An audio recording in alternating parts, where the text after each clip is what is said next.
Hi வணக்கம். This is Boopathi Raja from Adda 247. So ஆக்சுவலாக வந்து பார்த்தீங்கன்னா நம்ம டெய்லி பேசிஸில் நம்ம எம்சிக்யூஸ் வந்து ரயில்வே ஃபோக்கஸ் பண்ணி நம்ம பார்த்துக்கிட்டு இருக்கோம். ஸோ ஆல்ரெடி வந்து பார்த்தீங்கன்னா நம்ம குரூப் 4க்கு அதே மாதிரி குரூப் 1க்கு ஆல்ரெடி நிறையா பேட்சஸும் நம்ம ஸ்டார்ட் பண்ணியாச்சு. ஸோ ரயில்வே எக்ஸாமுக்குமே வந்து பார்த்தீங்கன்னா ஆல்ரெடி பேட்சஸ் வந்து ஸ்டார்ட் பண்ணியிருக்கோம். ஸோ கண்டிப்பாக யூஸ் பண்ணிக்கோங்க. அட் த சேம் டைம் வந்து பார்த்தீங்க அப்படின்னா குரூப் 1க்காக எக்ஸ்க்ளூசிவாக குரூப் 1 பேட்ச் அப்படிங்கிறது ஏப்ரல் 12ஆம் தேதியிலேருந்து நம்ம ஸ்டார்ட் பண்ண போகிறோம். ஸோ கண்டிப்பாக அதை வந்து சப்ஸ்கிரைப் பண்ணிக்கோங்க. ஸோ எஸ்ஐ பேட்ச்மே வந்து பார்த்தீங்கன்னா TNUSRB SI batch so August கிடையாது. ஸோ ஏப்ரல் 25th நம்ம எஸ்ஐ பேட்ச்மே வந்து நம்ம ஸ்டார்ட் பண்ண போகிறோம். ஸோ கண்டிப்பாக அதையும் நீங்கள் தேவைப்பட்டுச்சு அப்படின்னா நம்ம ரெஃபரல் கோடான Y904 அப்படிங்கிற ரெஃபரல் கோடை யூஸ் பண்ணி ஜாயின் பண்ணிக்கோங்க. ஸோ இதில் நீங்கள் ஜாயின் பண்ணும்போது Y904 அப்படிங்கிற ரெஃபரல் கோடை கொடுக்குற பட்சத்தில் உங்களுக்கு ஸோ 17% வந்து உங்களுக்கு டிஸ்கவுண்ட் கிடைக்கிறதுக்கு சான்ஸ் இருக்குது உங்களுக்கு. ஓகே, ஸோ 17% கண்டிப்பாக சப்ஸ்கிரைப் பண்ணிக்கோங்க.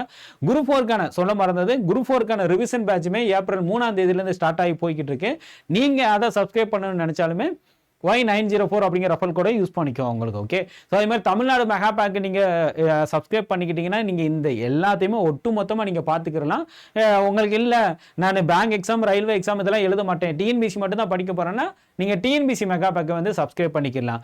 இல்லை நான் வந்து ரயில்வே எழுதுவேன், எஸ்எஸ்சி இல்லைன்னா அட்லீஸ்ட் ரயில்வே நம்ம டிஎன்பிசி எக்ஸாம்லாம் எல்லாத்தையும் எழுதுவேன், எல்லா பேட்சையும் நான் வந்து பார்க்கணும் அப்படின்னு நினச்சிங்கன்னா நீங்கள் தமிழ்நாடு மெகா பேக் வந்து சப்ஸ்கிரைப் பண்ணிக்கோங்க. ஏன்னா தமிழ்நாடு மெகா பேக்கை நீங்கள் சப்ஸ்கிரைப் பண்ணுற பட்சத்தில் ரயில்வே, எஸ்எஸ்சி, பேங்கு, டிஎன்பிசி என்ன வேணாலும் தமிழ்நாடு அதான் அதோட பேர்லேயே இருக்கிற மாதிரி தமிழ்நாடு மெகா பேக் அப்படிங்கிற மாதிரி தமிழ்நாட்டில் வர்ற எந்த எக்ஸாம் பேட்ச்னாலும் நீங்கள் அட்டன் பண்ணிக்கலாம். டிஎன்பிசி மெகா பேக்னா டிஎன்பிசி ரிலேட்டடாக வருகிற எந்த பேட்ச்னாலும் நீங்கள் அட்டன் பண்ணிக்கலாம். இல்லை ஸ்பெசிஃபிக்காக எனக்கு ஒரு பேட்ச் மட்டும் தான் வேணும்னாலும் நீங்கள் அதையுமே வந்து பர்ச்சேஸ் பண்ணிக்கலாம் உங்களுக்கு. ஓகே, உங்களுக்கு என்ன வேணுமோ அதை வந்து நம்ம வந்து கொடுத்துருக்காங்க. ஸோ நீங்கள் எதை தேவைப்பட்டாலுமே Y904 அப்படிங்கிற ரெஃபரல் கோடை யூஸ் பண்ணி ஜாயின் பண்ணிக்கோ உங்களுக்கு. ஓகே, ஸோ அதே மாதிரி நம்ம முக்கியமாக சொல்ல விருப்பப்பட்டது நம்ம ரயில்வே எக்ஸாமில் இந்த ஆர்பிஎஃப் ஆல்ரெடி வந்து ஏஎல்பி நோட்டிஃபிகேஷன் வந்துருச்சு. அட் த சேம் டைம் வந்து டெக்னீஷியன் வேகன்சிக்கான லாஸ்ட் டேட்டு கிட்டத்தட்ட ஒரு 2-3 நாள் தான் இருக்குது. ஓகேவா, ஸோ அதனால் கண்டிப்பாக டெக்னீஷியன் வேகன்சிக்கு நீங்கள் எலிஜிபிளாக இருந்தீங்கன்னா கண்டிப்பாக அப்ளை பண்ணிங்க. நான் அதுக்கு வந்து லாஸ்ட் டேட்டும் கிட்டத்தட்ட வந்துருச்சு. ஸோ அதே மாதிரி நாங்கள் ஏஎல்பி முடிஞ்சிருச்சு.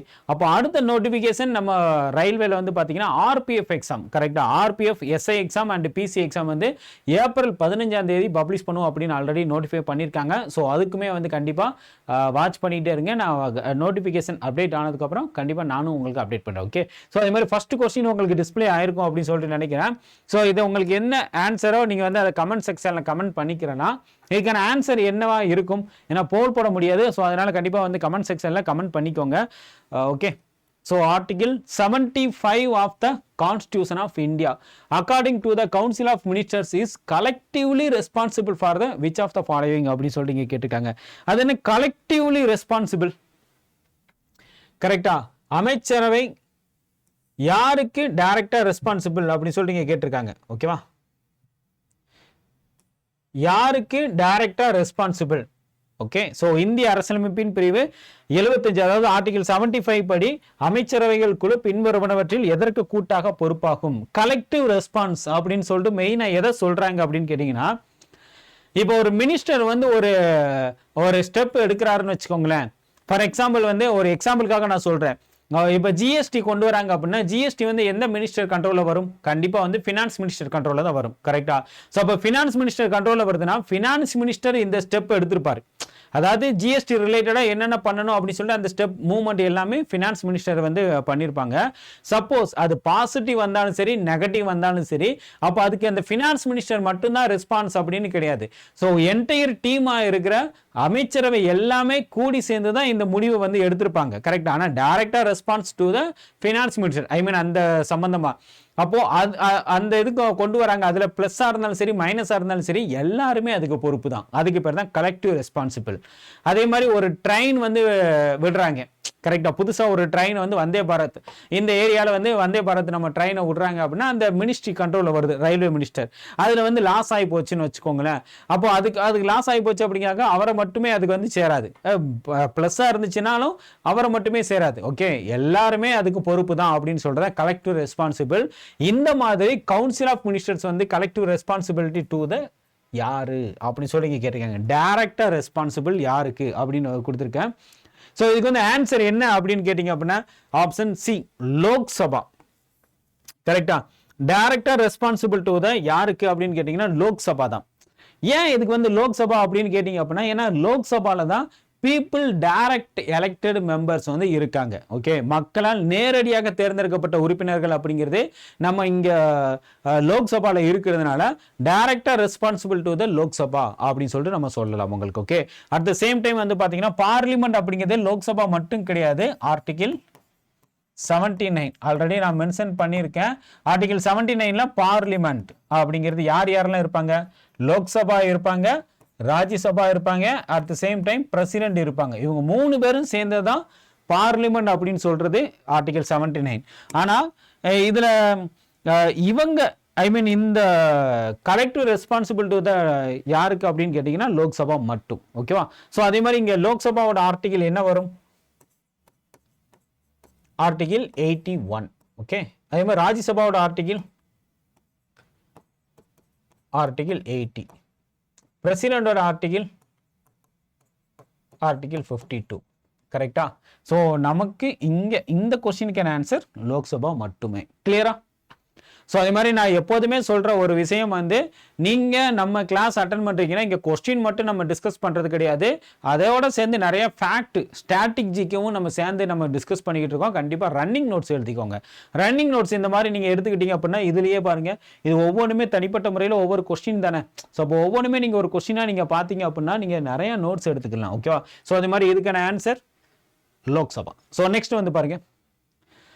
Okay, so when was the first underground railway started அப்படின்னு கொடுத்துருக்கேன். Metro railway. மெட்ரோனால என்னது? மெட்ரோ ரயில், மெட்ரோ வாட்டர் கிடையாது. ஓகே, மெட்ரோ வாட்டர் அப்படிங்கிறது அது வேற. மெட்ரோ ரயில் அப்படின்னாலே ஒன்று பிரிட்ஜுக்கு மேலேயே போகும், இல்லைன்னா அண்டர் கிரவுண்டில் போகும். ஏதாச்சும் ஒன்றில் தானே போகணும். அப்போது இந்தியாவிலேயே ஃபர்ஸ்ட் அண்டர் கிரவுண்ட் ரயில்வே அப்படிங்கிறது மெட்ரோ. எனக்குமே மெட்ரோ வாட்டர்னே வருது. மெட்ரோ ரயில் அப்படிங்கிறது எப்போ ஸ்டார்ட் பண்ணப்பட்டது அப்படி சொல்லிட்டு இதில் கேட்டிருக்காங்க. அதே மாதிரி இந்தியாவோட ஃபர்ஸ்ட் மெட்ரோவும் இதுதான். கரெக்டா? இந்தியாவோட ஃபர்ஸ்ட் மெட்ரோவும் இதுதான், அண்டர் வாட்டர் மெட்ரோவும் இதுதான் உங்களுக்கு. ஓகே, ஸோ அதுக்கான ஆன்சர் நீங்கள் கமெண்ட் செக்ஷனில் கமெண்ட் பண்ணிக்கலாம்.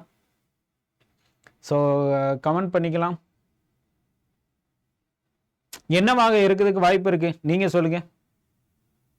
ஓகே, என்னவா இருக்கும் அப்படின்னு கேட்டீங்கன்னா Calcutta metro. So Calcutta metro தான் இந்தியாவிலேயே ஃபர்ஸ்ட் மெட்ரோவும் கூட. ஸோ அதே மாதிரி இது எப்போ ஓப்பன் பண்ணுறாங்க அப்படின்னு கேட்டிங்கன்னா அதுதான் 1984.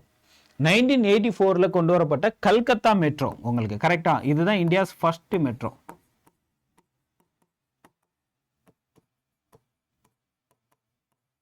ஓகே, அதே மாதிரி சென்னை மெட்ரோ எத்தனாவது மெட்ரோ அப்படின்னு கேட்டிங்கன்னா 6வது மெட்ரோ. கரெக்டா? இது வந்து நிறைய டைம் கொஸ்டின்ல அப்போ குரூப் 4ல கூட கொஸ்டின் கேட்டிருக்காங்க. சென்னை மெட்ரோ. கரெக்டா? சென்னை மெட்ரோ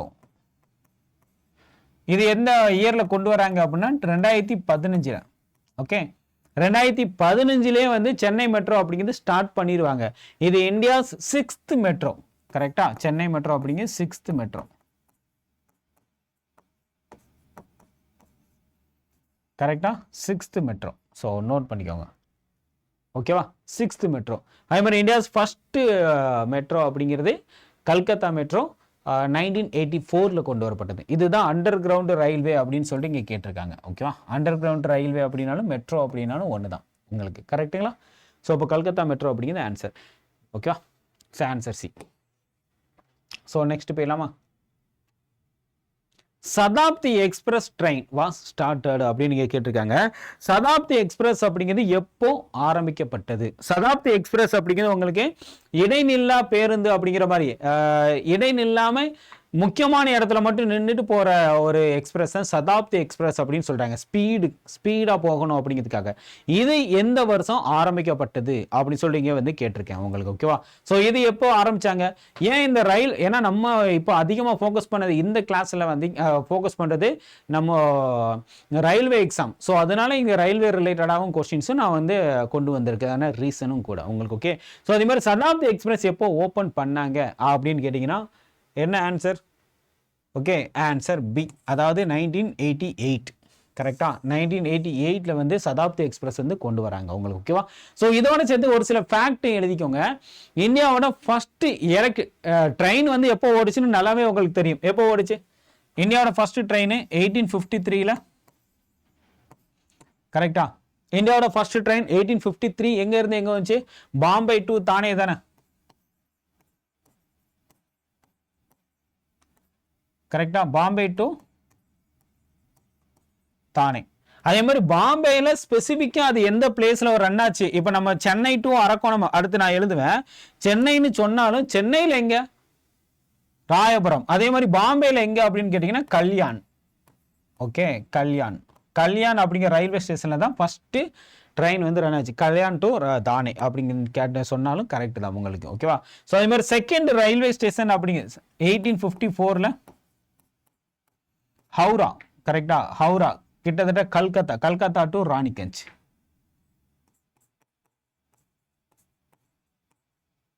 ஹவுரா டு ராணிகஞ்ச் கல்கத்தால. ஓகே, அதே மாதிரி நம்ம சென்னை மெட்ரோ. சென்னை மெட்ரோ அப்படிங்கிறது எப்போ ரன் ஆச்சு? 1856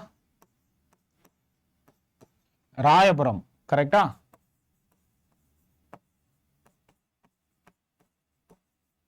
டு அரக்கோணம்.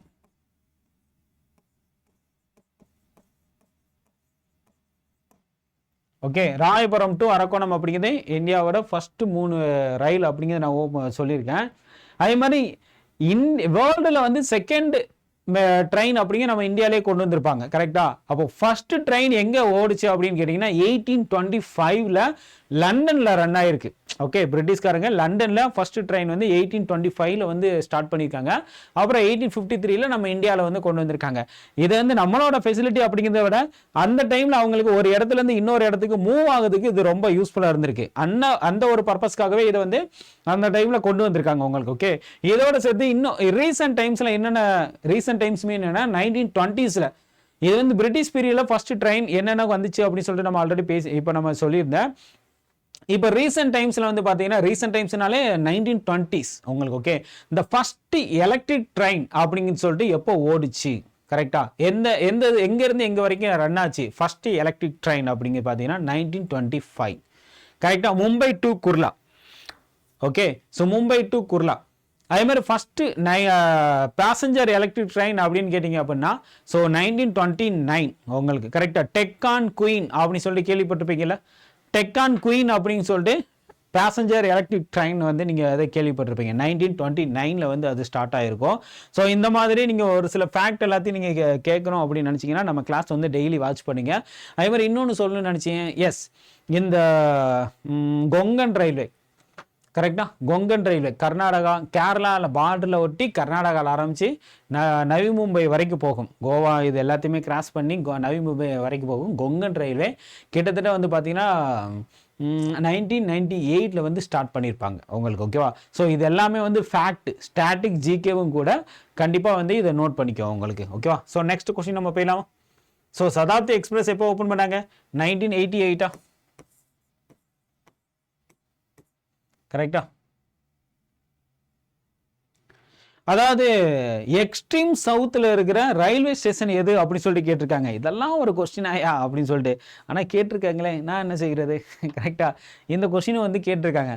இது நமக்கு ஒரு பெரிய மேட்ரு கிடையாது. பட் எங்க நார்த்தில் இருக்கிறவங்க இதை யோசிப்பாங்க. இதே இது நம்ம எக்ஸ்ட்ரீம் நார்த்தில் இருக்கிற இது ரயில்வே ஸ்டேஷன் எது அப்படின்னா நம்ம யோசிப்போம்ல, அந்த ஏரியாக்காரங்களுக்கு அது ஈஸியாக இருக்கும். அதே மாதிரி நம்ம தமிழ்நாட்டில் தான் இது இருக்குது. கரெக்டாக? எக்ஸ்ட்ரீம் சவுத்தில் இருக்கிற ரயில்வே ஸ்டேஷன் எது அப்படின்னு சொல்லிட்டு கொஸ்டினாக கேட்டிருக்காங்க. கண்டிப்பாக ஆப்வியஸ்லி ஸோ கன்னியாகுமரி தான். கரெக்டாக? ஏன்னா நம்மளோட சவுத் பாயிண்ட், சவுத் போல் அப்படிங்கிறது. ஸோ அந்த சவுத் போல், இந்தியாவோட சவுத் போல் அப்படிங்க இந்திரா பாயிண்ட் உங்களுக்கு. கரெக்டாக? இந்திரா முனை அப்படின்னு வரும். அதே மாதிரி நார்த்தில் இந்திரா கோல் அப்படின்னு சொல்லிட்டு வரும். அது வேற, அது ஜாகிரபிக்கலாக பார்க்கிறது. ரயில்வே ஸ்டேஷனில் சவுத்தில் எக்ஸ்ட்ரீம் சவுத்தில் இருக்கிறது எது அப்படின்னு சொல்லிட்டு கேட்டிருக்காங்க. கன்னியாகுமரி அப்படிங்கிறது கரெக்ட். ஓகே, ஸோ நெக்ஸ்ட் வந்துங்க. Yes, which provisions of the constitution empower the central government to provide reservation for the weaker section of society in jobs and educational institution அப்படின்னு கேட்டிருக்காங்க. கரெக்டா?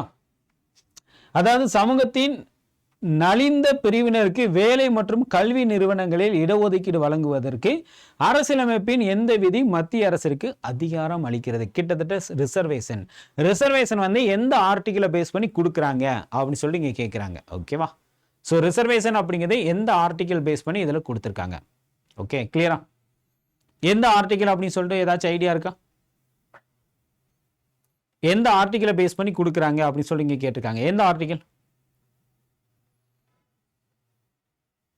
ஓகே, சூப்பர் சூப்பருங்க. ஸோ அதே நேரத்தில் இதுக்கான answer என்ன அப்படின்றீங்க? Article 14, equal opportunity in the public employment, பொது பணிகளில் அனைவருக்கும் சம வாய்ப்பு.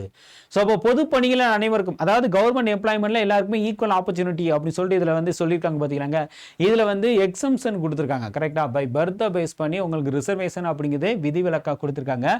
ஸோ இது வந்து ஃபர்ஸ்ட் இந்த ரிசர்வேஷன் அப்படிங்கிறது எங்கேருந்து ஆரம்பிக்கிறது அப்படின்னு கேட்டிங்க அப்படின்னா, ஸோ ஸ்டார்டிங்கில் காக கலேல்கர், நீங்கள் கண்டிப்பாக படிச்சிருப்பீங்களா, ஓபிசி கமிஷன் அப்படிங்கிறது ஃபர்ஸ்ட் கமிஷன் வந்து காக கலேல்கர் ஃபர்ஸ்ட் 1953 வந்து அப்பாயின்மெண்ட் பண்ணுறாங்கல்ல. இதெல்லாம் ரொம்ப ரொம்ப அதிகமாக கேட்கப்பட்ட கேள்வி. காக கலேல்கர். ஓகே,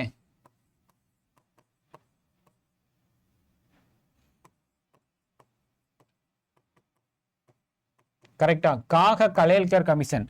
அதே மாதிரி 1979 ஒரு கமிஷன் ஃபார்ம் பண்ணாங்க, அதுதான் மண்டல் கமிஷன்.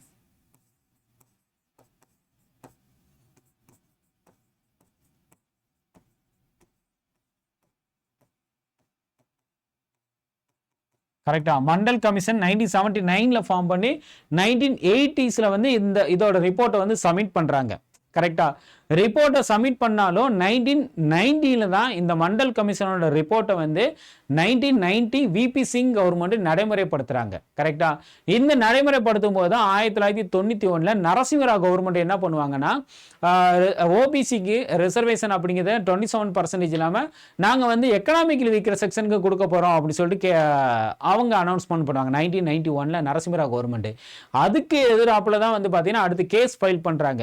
ஸோ அதுதான் 1992 கொண்டு வரப்படுற இந்திரா சாவானி கேஸ். கரெக்டா? இந்திரா சாவானி கேஸ்.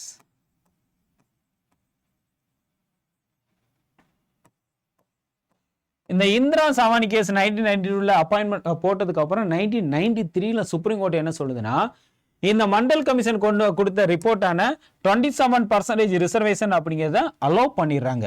கரெக்டா? ஸோ 27% ரிசர்வேஷன் வந்து அலோவ் பண்ணிடுறாங்க.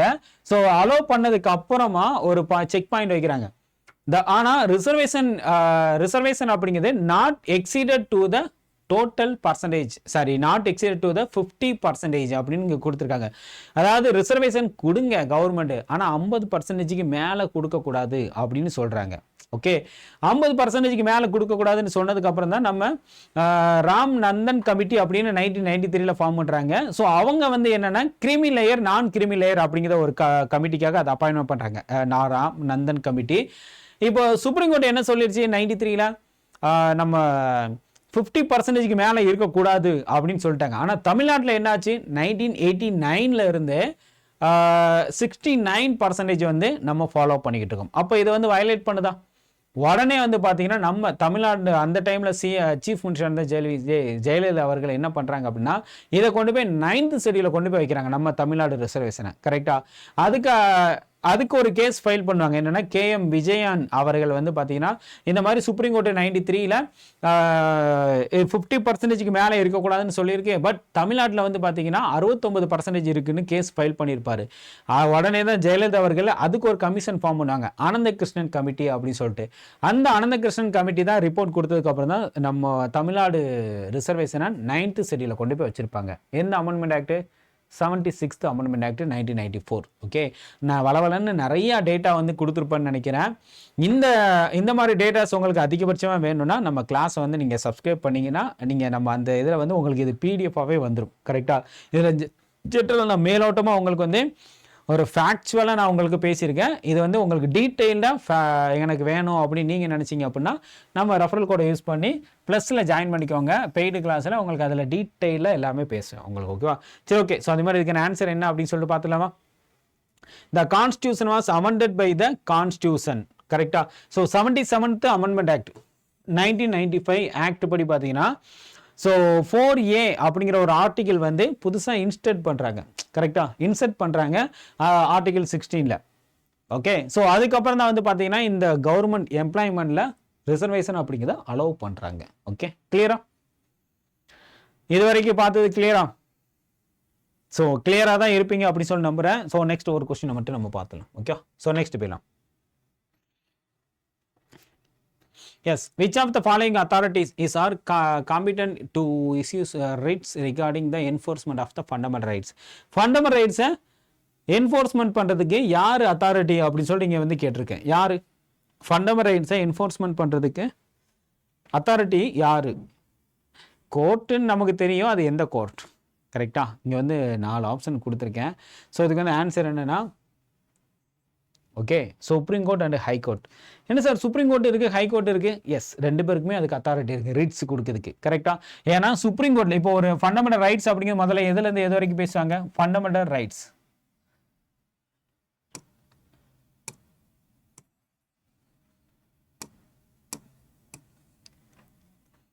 கரெக்டா, த ஃபண்டமெண்டல் ரைட்ஸ் அப்படிங்கிறது எதுலேருந்து பேசுவாங்க? பார்ட் 3ல பேசுகிறாங்களா? கரெக்டா, பார்ட் 3ல ஆர்டிகிள் 12 to 35 வரைக்கும் பேசுவாங்க. ஓகே, ஸோ இந்த 12 to 35 வரைக்கும் பேசுகிறாங்க. இதில் நீங்கள் ஏதாச்சும் உங்களுக்கு வயலேட் பண்ணாங்கன்னா யாருக்கிட்ட முறையிட்டுக்கலன்னா சுப்ரீம் கோர்ட்டுக்கிட்ட. அந்த சுப்ரீம் கோர்ட்டுக்கு எந்த ஆர்டிகிள் படி போகலாம் அப்படின்னா ஆர்டிகிள் 32. கரெக்டா, ஆர்டிகிள் 32 படி நீங்கள் டைரெக்டாக சுப்ரீம் கோர்ட்டை அப்ரோச் பண்ண முடியும். அதே மாதிரி ஆர்டிகிள் 226 படி ஹை கோர்ட்டை டைரெக்டாக அப்ரோச் பண்ண முடியும். கரெக்டா, நீங்கள் ஆர்டிகிள் யார் ஹை கோர்ட்டுக்கு போகிறீங்கன்னா அது 226, இல்லை சுப்ரீம் கோர்ட்டுக்கு போகிறீங்க அப்படின்னா அது வந்து 32. இப்போ நீங்கள் ஹை கோர்ட்டு போயிட்டு நீங்கள் இங்கேருந்து சுப்ரீம் கோர்ட்டுக்கு அப்பீல் பண்ணுறீங்கன்னா அதோட ஆர்டிகிள் என்ன அப்படின்னு கேட்டீங்கன்னா ஆர்டிகிள் 132. கரெக்டா, appellate in the constitutional remedies, அரசியலமைப்பிற்கு தீர்வு காண்பதில் மேல்முறையீடு அப்படின்னு சொல்லுவாங்க. கரெக்டா, ஸோ இப்போ இதில் இவ்வளோ விஷயங்கள் இருக்குது. ஸோ இப்போ இது எப்படி பார்த்தாலும் ஆன்சர் வந்து ஆப்ஷன் சி, சுப்ரீம் கோர்ட்லேயும் பண்ணிக்கிறலாம், ஹை கோர்ட்லேயும் பண்ணிக்கிறலாம். நான் சொல்கிறது அப்பீல் பண்ணால் 132 ஆர்டிகிள் அப்படின்னு நான் இங்கே சொன்னேன். ஓகேவா, ஸோ அதுக்கு அந்த ஆன்சர் என்னன்னு தெரிஞ்சிருச்சா? ஓகே, ஸோ அது மாதிரி இன்னைக்கு இந்த கிளாஸ் இதோட போதும். அடுத்த கிளாஸ் வந்து நமக்கு டைம் ஆயிடுச்சு.